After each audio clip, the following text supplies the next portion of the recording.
natunan ko kaniha to. Isip ko sinero o chef, sa pagluto nagtuon bisan tambay ra kaniha to. Walay daghang kahibalo, walay daghang yaman, pero sa kabugi ko pailog, hinay-hinay nga nahibaluan.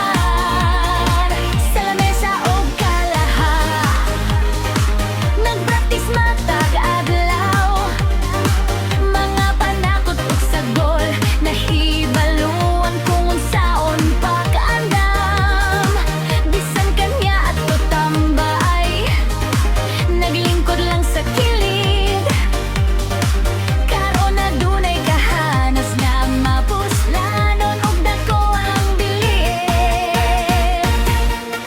Ang sabaw, litson ug uban pang putahe, gihimo sa saktong pagkaagi, lami ug haom sa lamig.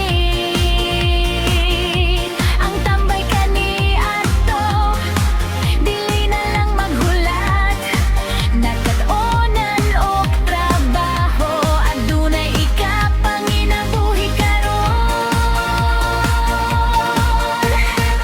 Dili sayon ang dalan, adunay kapoy ug kakapusan, pero ang kahanas nga nakuha, dili gayud mawala.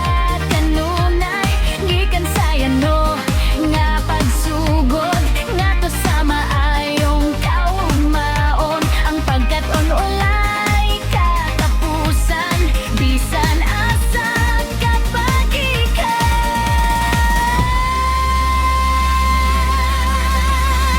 natunan ko kani ato.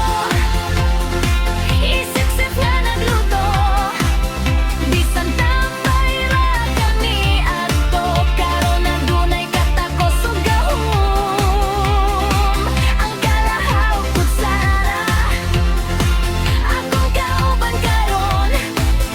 Ang laming nga pagkaon, mao ang akong gipanhambog. Gikan sa yano nga kinabuhi, mitubo ug milambo.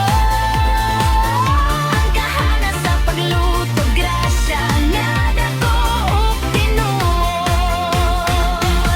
Mauni ang istorya, gikan sa akong kaugalingon. Bisan unsa pa ang imong kahimtang, ayaw paghunong sa